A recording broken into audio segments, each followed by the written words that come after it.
Welcome to The Art of Medicine, the program that explores the arts, business, and clinical aspects of the practice of medicine.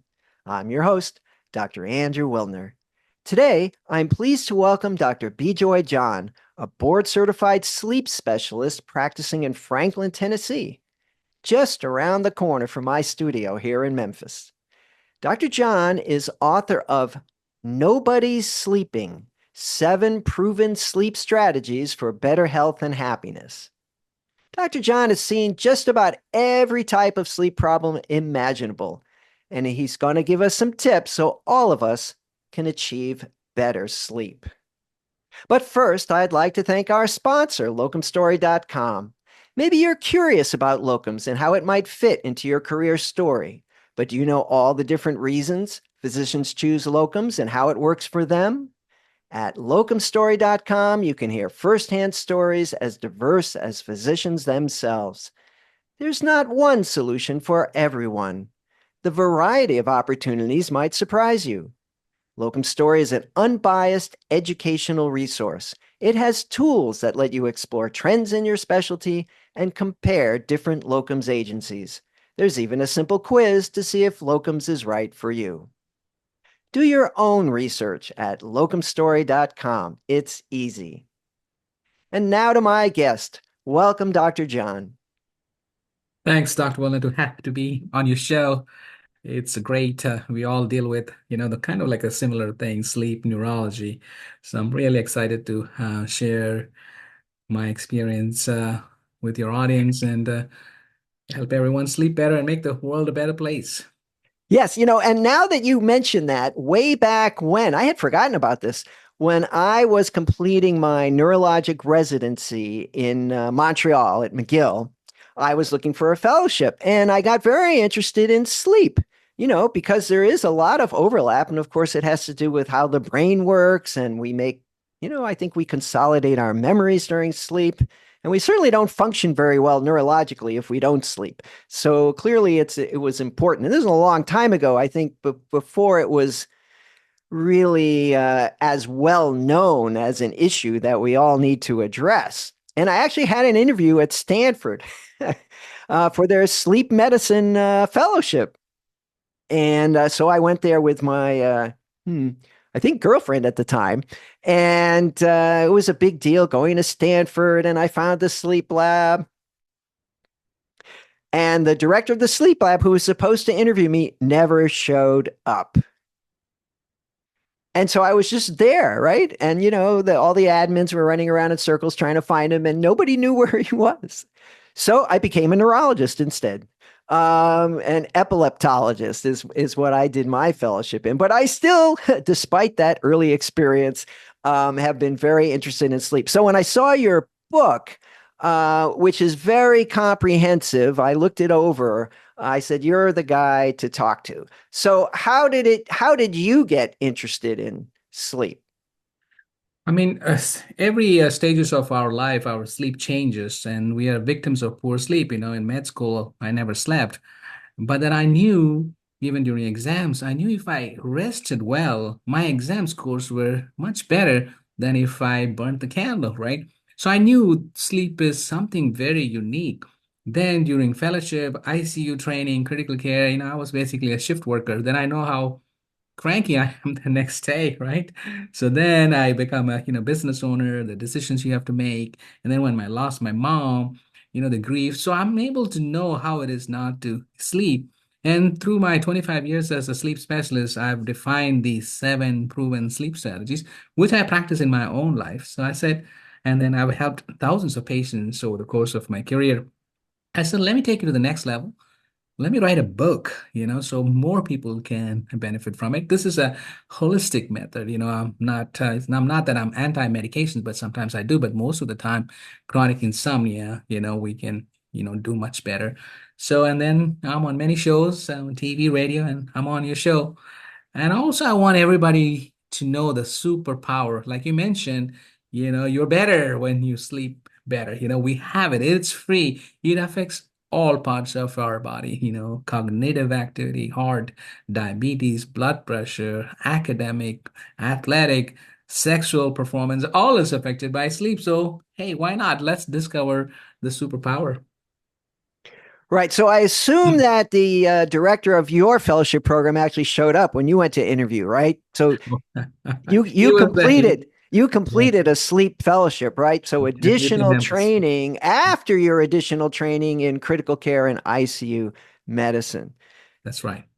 I also want to emphasize something you said is that medications are usually not the answer. There are situations, but for the vast majority of people, getting proper sleep is a lifestyle issue with interventions that may be important, like for sleep apnea, and I'm sure we'll talk about that. But it's really more lifestyle. Would you agree with that?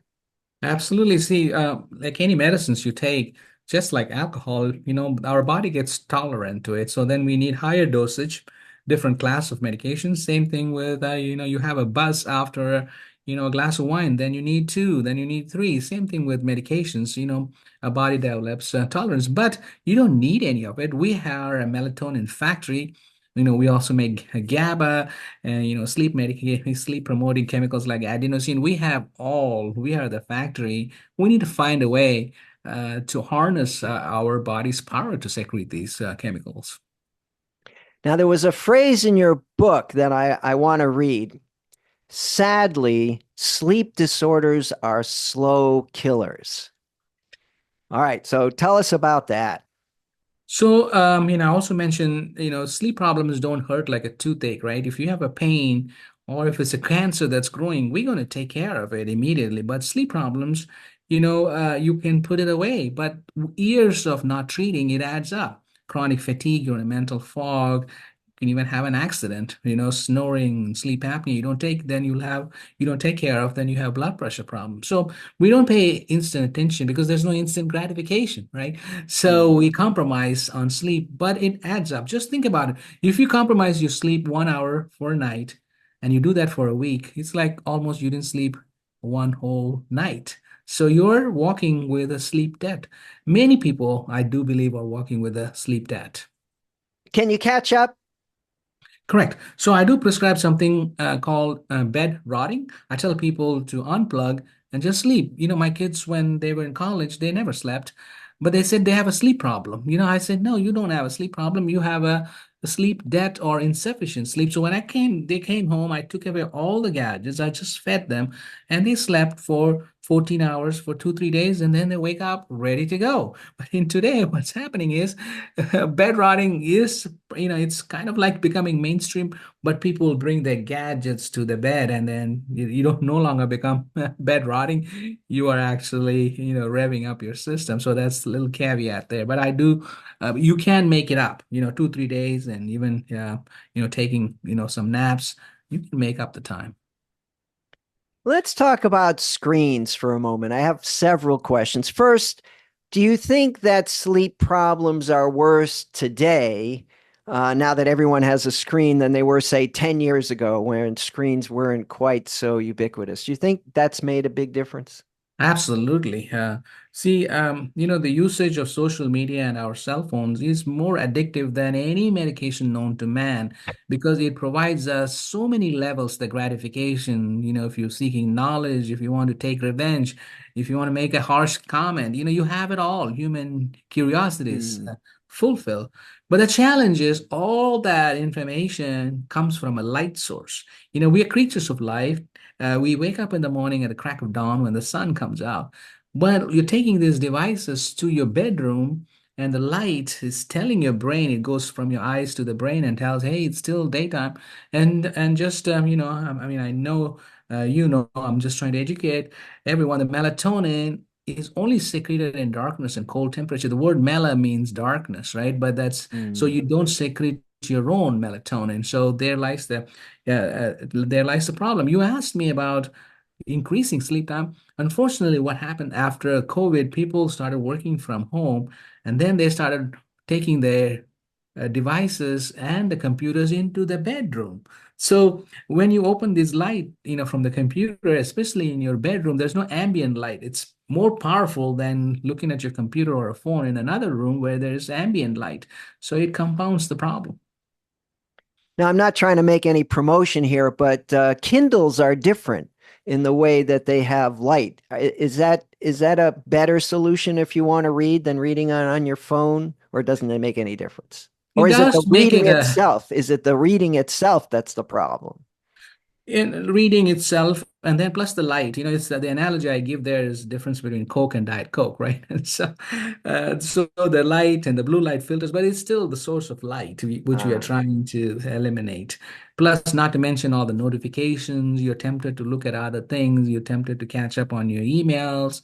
So the electronics into the bedroom. So I mean, maybe we'll talk in our strategies, but I tell people, just like a TSA screener, when you're entering your bedroom, if you have any electronics on you, beep, you got to leave it outside. I leave my electronics far away. I set an alarm. There's no access. Not only for that reason, in the middle of the night, if you're tempted to wake up and you look at the clock or your phone, it's 3 o'clock. Oh, wow, it's only 3 o'clock. So it increases the cognitive activity. So for many reasons, I tell people not to have the phone near you. Maybe that's a product we could work on together is a gadget screener, like they have at the airport. And you put that at the door to your bedroom, right? Yeah. And you're Yeah. going to bed and the screener goes off and you Yes, got you to can. drop your stuff in the bucket. Otherwise, you can't go to bed. I mean, it sounds a little drastic, but, it is very hard to divest yourself and of those of other family members, I would say, of their screens, right? Yes, growing up, when my children were growing up, I had this rule that we all put our phones in the main area family room. We put all our phones in this basket and charged and gave it a rest. And they still thank me today that, when they get too much into this phone business, they go and put it in there. And because they knew they can, because I taught them a few years ago. So that's an easy thing. But as parents, we have to do it too, so we have to put it away, and you have to prepare to bed, like sleep is not an on and off switch. We want it to be, but if you're going to sleep at 10, the preparation should start around 8 o'clock, and you need to, wind down, have that, you're inviting melatonin, darkness, slow things, calming your mind, calming your body. All those things we have to prepare as we get closer to bedtime. Okay, so let's use that as an intro into these tips. Now, you don't have to divulge all of them. People are going to read the book, but that's one of them, right? Is that bedtime is not okay, it's 10, I got to go to bed. That it's like, well, bedtime's coming up, I have to prepare. So how do you prepare to go to bed? All right, so I have an acronym. The 7 strategies. I have an acronym that's not in the book, but that's in my course. It's called Sleep Now. SLEEPNOW. So that's an easy acronym. Acronym everybody can remember. So let's go with step by step. S is the schedule. For any plan to succeed, we need to have a schedule. So we need to have a bedtime routine 10 p.m. to 6 a.m. Why? So we get the sweet sleep or the deep sleep or the stage 3 of non-REM sleep early in the night. During the daytime or closer, like 3 o'clock, 4 o'clock, we are dominated with REM sleep, which is not very rested. So there is a need to go to sleep early, and that's why early to bed and early from bed. So we have to have a schedule. So a little caveat here: some people who struggle to sleep, what they do, they don't fall asleep till midnight. They were going to bed at 10. They actually go to bed earlier trying to invoke sleep. No, you need to get closer to the time you fell asleep. Like if you go to bed at 10 and you fall asleep at midnight, you need to go to closer to 11:30. That's called sleep restriction. Yeah, the example I give here to people is you don't sit at a dinner table to get hungry. You go there when you're hungry. Same thing, you need to go to bed when you're tired. So just general rules, that's a whole topic by itself. So that's the S. Then is low light, low noise, low temperature. We talked about the light. Temperature, human melatonin is secreted optimally at lower temperature. That's why when you travel to your tropical vacation, you don't sleep that much because melatonin gets optimally secreted, when our, the room temperature and your body temperature is lower. And of course, noise is an irritant to our brain waves and you don't sleep well. So low noise is a great. So then next is the E in the acronym, SLE. No to electronics at least 30 minutes prior. Like we talked about the light infiltrating our eyes and telling our brain, I leave it outside.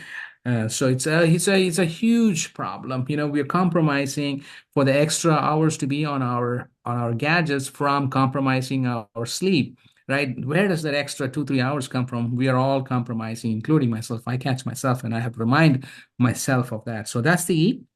The next E is exercise. When you exercise, you're releasing endorphins, and also your body core temperature is higher. Remember, melatonin is only secreted in lower temperatures. So make sure you don't exercise, at least two hours prior to going to sleep. Ideally four, but up to 2 hours is reasonable. So you bring your core body temperature low, and melatonin secretes 30 minutes prior to the core body temperature dropping. So very, very important thing. And so there's so here also is a little catch. You are actually calming your mind, and now you're calming your body. And then now is the P in the acronym. It's called power off your mind. So I teach two techniques. One's called vivid imagination. I am one of those guys promoting this for sleep. So you start thinking about the last movie you saw or the sports activity. You become the director. You don't want to think about the bills or problems, work problems, family problems in bed. You want to be going into the abstract. I've been practicing this for almost 35 years myself. When I lay in bed, I'm not thinking about anything. So I'm only thinking about some, abstract, so I enter a dream right there. So, and also another technique how to power off your mind is by doing something called yoga nidra. So you lay on your back with your palms up and start focusing on different parts of the body, starting from the scalp. This is the cognitive behavioral therapy of insomnia or progressive muscle relaxation. Nidra means nothingness. So if you want to think about something, you can focus on your body. So these are the two techniques, very powerful techniques to calm your, power off your mind. But remember, you have to give your body a chance by doing the other things. So next is NO, no to worries in bed. I was getting ready for your show yesterday. I do a dedicated worrying time between 6 p.m. and 8 p.m. I look at everything, what I need to do. I'm done after that. I write it down and tackle it the next day. I'm not going to bring it to my bedroom to resolve problems. That's not, I'm using my vivid imagination technique. So we all worry. We are all creatures of, we are worry warriors, but we have to worry outside the bed, not. So no to worries. Take a dedicated worrying time. And then W is the last one. You win actually in this process by losing yourself, right? Win, win, win, your hustle culture. Here you win by keeping your bedtime routine very simple. Sleep is natural. It will come to you. So this is how the Sleep Now acronym is very powerful. It's worked for many thousands of people. So I do it. So like I give the analogy, if you have your electronics with you, beep. If you have worries with you, beep. If you are having like tight clothes and all that, beep. So you leave it all, relax, go to bed. Sleep is natural. You don't have to work too hard at it. It will come to you. I've heard the part about leaving the cell phone out of the bedroom Yes. before. I think Mhm. people are tempted to because now it has an alarm clock, right? So, but if it's within arm's reach, it's like the apple, of Adam and Eve. It's a constant temptation Mhm. to see if somebody responded or a notification or gee, is that email coming in yet? And what do I have to do tomorrow? My calendar's there, and then there's a new episode on Netflix. I mean, it's really infinite temptations in every sphere of humanity sitting on your bedside table. Correct. And also, I think people are talking about the radiation and all that. So there's another benefit. So I keep it a little bit far away in my bathroom, and I set an alarm. Then I have to literally wake up and, turn up. I'm awake. If you have it closer, you're going to hit the snooze button. And for young teenagers, it's a major problem. They want to check the likes and the stuff that they have on the post they made. And then in the middle of the night, you wake up. We all wake up. I woke up last night. I keep my sleep shape and I come back to bed. But then there's a phone. Even I tell people not to have electronics in your bedroom and like clocks and all that. So you don't want to know the time. You just keep your sleep shape and come back to sleep. Hmm. And I woke up. I mean, I wake up once a night. That's very common because your sleep cycle is very dominant. You go in from REM to non-REM, and sometimes you wake up. So, but then you're tempted. Keep it away. These things will improve your sleep by at least 40 or 50%. It will take about a week, and then you can, and people are going to change their lives.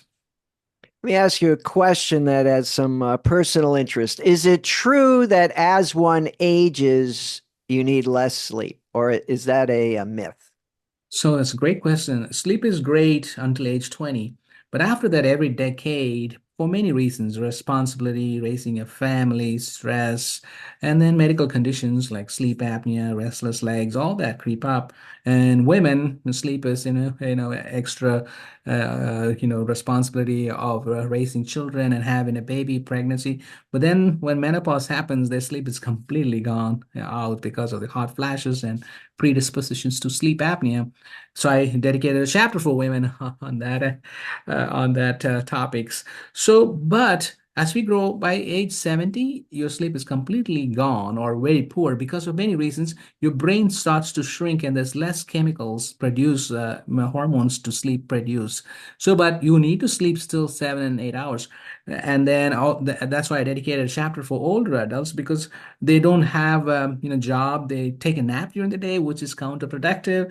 They tend to go to bed earlier. They are vulnerable for something called advanced sleep phase syndrome. And then you wake up in the middle of the night, disturb the rest of the family. So there are little tips you can do. So to answer the question, yes, sleep gets worse, but do you still need 7 or 8 hours? Yes, absolutely you need. But it's harder to get. You have to work at it. But then all the other things creep in. I wanted to go back to you were talking about exercise, and I just wanted to emphasize that exercise is very important for good sleep, just not right before you go to sleep. You mentioned 2 to 4 hours. So I didn't want people to get confused about that because exercise will benefit sleep, but not before sleep. Is that correct? So, Andrew, there's this great research coming out. I think I mentioned a little bit in my book about the muscles are making chemicals or hormones to help us sleep. This is new data. So, you always knew the hardworking laborers slept well, right? Hmm. And so now we are looking, we always thought brain is the only place all these hormones play. But now we know muscles. So it's a great excitement in the field of sleep medicine. That's the next frontier. They've studied in animals and they found out these muscle, the hormones produced by the muscles. So exercise is great, but not closer to bedtime, because the heat from the body will affect secretion of melatonin. Let's talk for a moment about people that have chronic diseases. Talk about diabetes or congestive heart failure or chronic obstructive pulmonary disease. These are things that for the most part never go away. Once you got them, you're stuck with them. You have to manage them, take medicines for them. How does sleep or the lack of it affect these chronic illnesses? So that's a great question. So when I see somebody for a sleep problem, the sleep problem it is the tip of the iceberg of a lot of other problems, including mental health, right? And then you have congestive heart failure, you're short of breath, you're not breathing, COPD, you're short of breath, and same thing with the asthma. And then diabetics take, the hyperglycemia is a diuretic. You go to the restroom, and sometimes the medications you take, beta blockers, diuretics, all affect your sleep. So I ask them as I go through the history, do you have a psychological problem? Do you have a medical problem? Do you have a sleep disorder or you just can't sleep, the chronic insomnia? And so now we define chronic insomnia as core morbid insomnia. There's other conditions. So, but when you sleep well, if for example, COPD, you recruit your muscles, your muscles are more relaxed and you can breathe better the next day. Same thing with asthma. When people who sleep poorly, have worsening of asthma symptoms, and people who have worse asthma because of shortness of breath, they can't sleep. So you have to address all that. So that's why my background in medicine, pulmonary critical care, helps me to help the folks much better because I'm able to go through my checklist. It's not just sleep problems. So the big topic is the sleep and mental health. Sleep and anxiety have a bi-directional relationship. When you are anxious, you don't sleep well. When you don't sleep well, you're anxious. So it's a vicious cycle. But you can heal better by sleeping better. So in the world, that's what I tell people. When you have a problem in the world or any practical problems that you have, we don't say let's exercise on it or diet on it. We'll say let's sleep on it, right? Sleep is huge. It is healing. It's nourishing. It's the superpower, and I want many people to discover their own power. I agree heartily that sleeping on a problem. I'm getting particularly. I sort of came to this conclusion myself when studying for exams. You Mhm. never know enough, and the exam's tomorrow morning at 8. And it's like, well, what should I do? Should I just stay up all night, and read that next chapter again, or should I just go to bed? And trial and error, I learned that just going to bed and being fresh, even if there were a few things that I didn't learn that night because I just ran out of time, but being well rested, I would end up with a better score than trying to just cram a few more things in. I Yes. would, I endorse that from my own personal experience. Now, a little more abstract question here. How well do people actually document how well do they know if they slept well or not? I have Wait, patients let's tell me, "Oh, I don't sleep. I don't sleep." And it's like, or I do sleep. And are they right? Can people so the tell?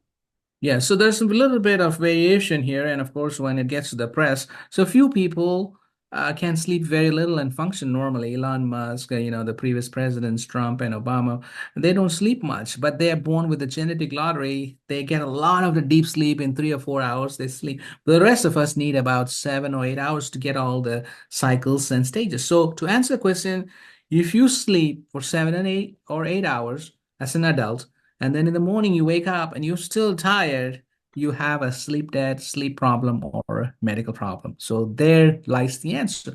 And some people have something called sleep state misinterpretation. These are folks who just don't say they don't sleep well. I just tell them to make a easy, make them do a sleep log or a sleep journal, and I see the number of hours they sleep. They actually sleep longer than they think, though. So maybe part of the reason also they might not go into deeper sleep. They might be spending a lot of time in stage one or stage two, or in fact, REM sleep, which is not very restful. So that's another little caveat. You can do one of those devices and see. I'm not a big fan of it because it doesn't get the brain waves to quantify sleep, but if something is better, it gets the movements of your hands, and you can get some amount of data from it. Those little wrist monitors that Yes. monitor sleep. Yeah, not scientific devices per se, not medical devices per se, but they may give you some. I guess if your hand is moving all night long, you're really not sleeping. Correct. Um, so when should someone see someone like you? When should you see a sleep specialist? All right. Obviously, if you snore, you have this major treatable condition called sleep apnea, which affects all parts of our body. So if you snore, that's one.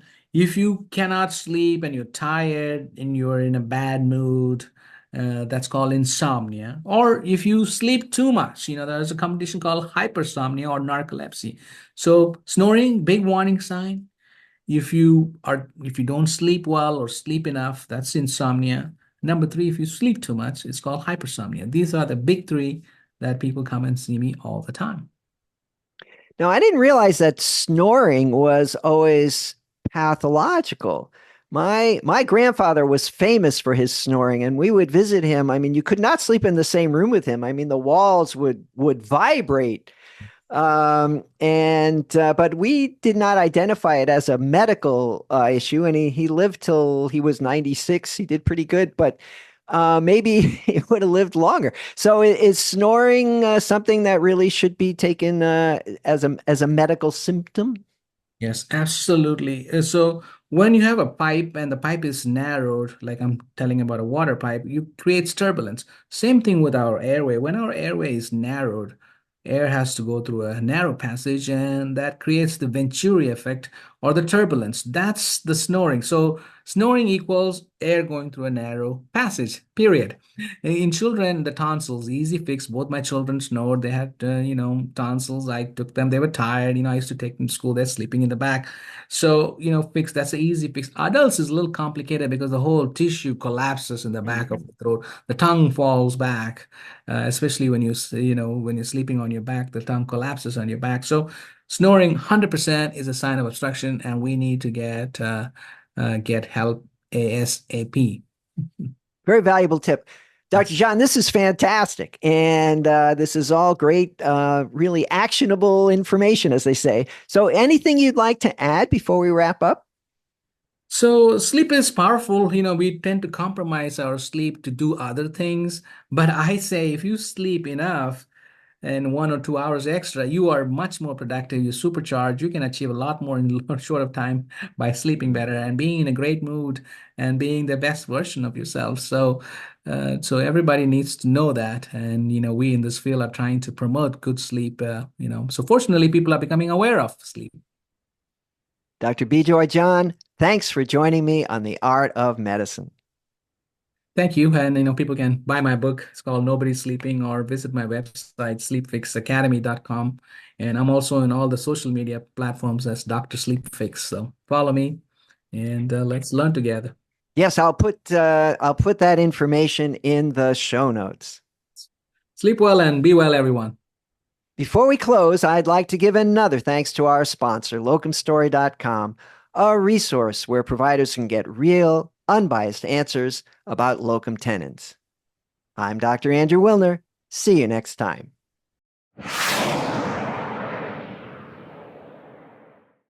This program is hosted, edited, and produced by Andrew Wilner, MD, FACP, FAAN.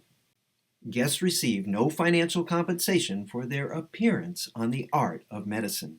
Andrew Wilner, MD, is Associate Professor of Neurology at the University of Tennessee Health Science Center, Memphis, Tennessee. Views, thoughts, and opinions expressed on this program belong solely to Dr. Wilner and his guests and not necessarily to their employers, organizations, or other group or individual.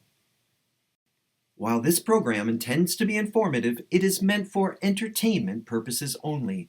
The Art of Medicine does not offer professional financial, legal, or medical advice.